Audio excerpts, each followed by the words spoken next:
hologram.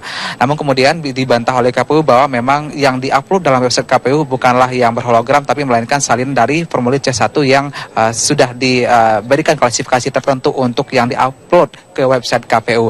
Dan sidang diskor saat ini akan dilanjutkan pukul 19 waktu Indonesia Barat, di mana akan berlangsung mendengarkan keterangan saksi ahli berupa sejumlah pakar hukum tata negara dari tim advokasi Prabowo yang telah menghadirkan Margarito Kamis, kemudian juga Said Salahuddin selaku pemerhati pemilu, serta salah satu rektor perguruan tinggi swasta dalam hal sosiologi ilmu hukum politik.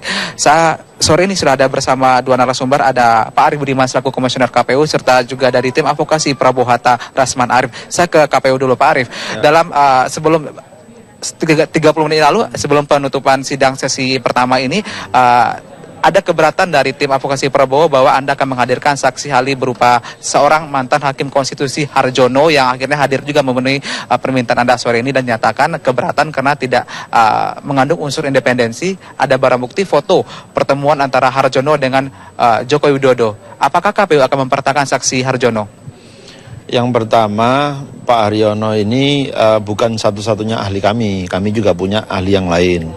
Kemudian yang kedua, Pak Haryono ini juga merupakan ahli kami dalam proses persidangan di Mahkamah Konstitusi. Dan di Mahkamah Konstitusi tidak dipersoalkan. Nah, bahwa di dalam proses persidangan di DKPP tadi ada keberatan, saya percayakan sepenuhnya saja kepada majelis. Apakah majelis bisa menerima atau tidak gitu ya. Yang jelas keterangan beliau menurut kami cukup penting. Bukan hanya untuk kepentingan KPU semata, tetapi ini kepentingan bagi proses penyelenggaraan pemilu secara keseluruhan ya. Supaya nanti publik juga tidak mempersoalkan lagi apa yang memang dan seharusnya dilakukan oleh KPU dalam proses penyelenggaraan pemilu ini. Selain Harjono, siapa lagi saksi yang akan dihadirkan pada malam ini? Selain Pak Haryono, kami juga punya saksi Prof. Ramlan Surbakti, kemudian Profesor Saldi Isra, kemudian ada Dr. Zainal Arifin Mukhtar. Tetapi tiga orang ahli yang lain ya, bukan saksi, maaf, tiga orang ahli yang lain akan memberikan keterangan tertulis. Baik. Kebetulan yang berkesempatan hadir dan bisa melakukan tanya jawab langsung nanti Pak Haryono. Pak Arief, ditahan dulu informasinya, kemudian saya ke Bang Rasman. Ya. Tadi sebelum kita break ke istirahat sholat maghrib, tim Anda menunjukkan foto. Ya.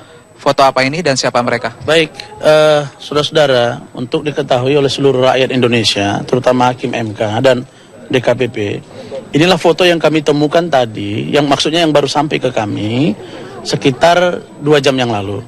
Saya yakin Komisioner KPU, jika mereka sudah mendapatkan foto ini, mereka akan punya pertimbangan untuk tidak memajukan. Ini foto siapa? Ini foto Pak Joko Widodo, kemudian Pak Haryono, yang sekarang ini diminta menjadi ahli bagi KPU di persidangan DKPP, kemudian ada salah seorang kuasa hukum dari Jokowi JK yang ada sekarang pihak terkait di MK.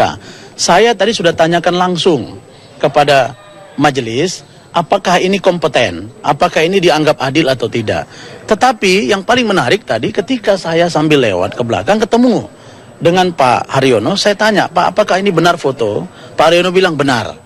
Saya datang menemui beliau mengucapkan selamat. Selaku mantan hakim MK, beliau tahu yang namanya konstruksi hukum. Ada hierarki hukum.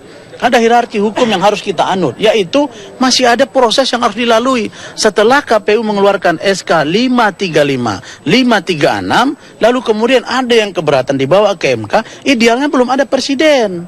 Nah, oleh karena itu masa mantan hakim MK yang tahu aturan main itu datang memberikan ucapan selamat. Bagaimana kalau misalnya MK memutus lain? Kan malu ucapan selamat itu. Dan kemudian ini artinya menurut saya Pak Haryono juga menjebak KPU menurut saya. Dan kemudian apalagi yang paling menarik menurut saya juga tanya tadi, menurut beliau, Bung harus tahu bahwa jangan lihat orangnya, tapi lihat apa yang dikatakannya.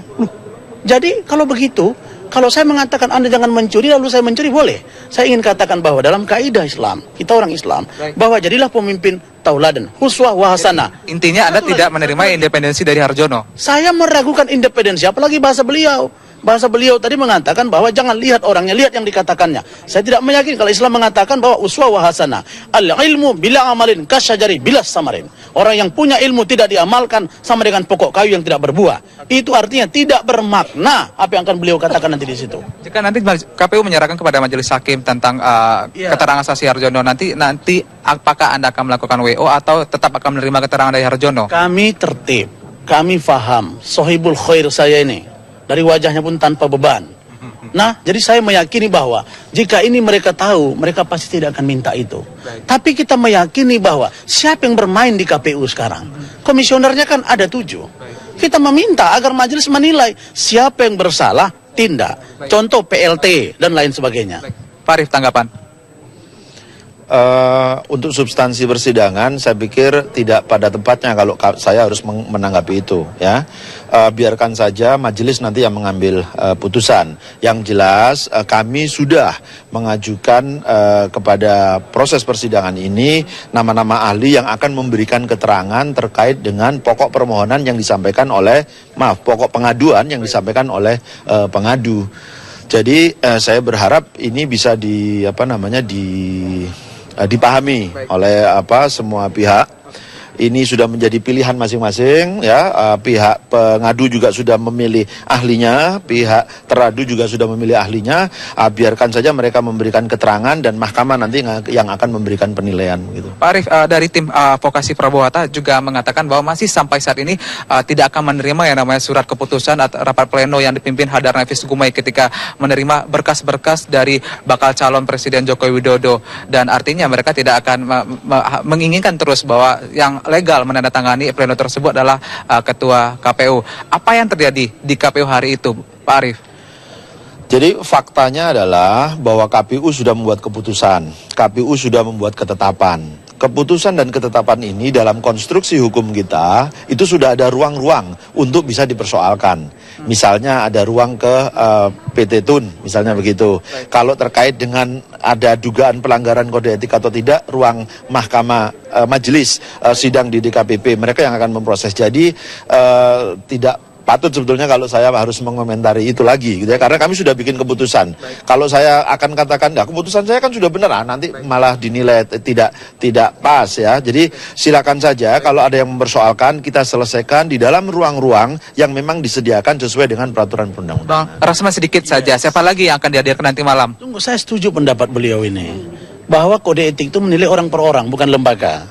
Jadi kan itu siapa yang PLT, dan silakan mereka yang dihukum yang akan dihadirkan. Kami sudah, barangkali sudah cukup tadi, ya. Ada Pak Margarito Kamis, kemudian ada Pak Said Ilham. Barangkali kami sudah sangat mencukupi. Oke, terima kasih Bang Rasman, Pak Arief, sorry.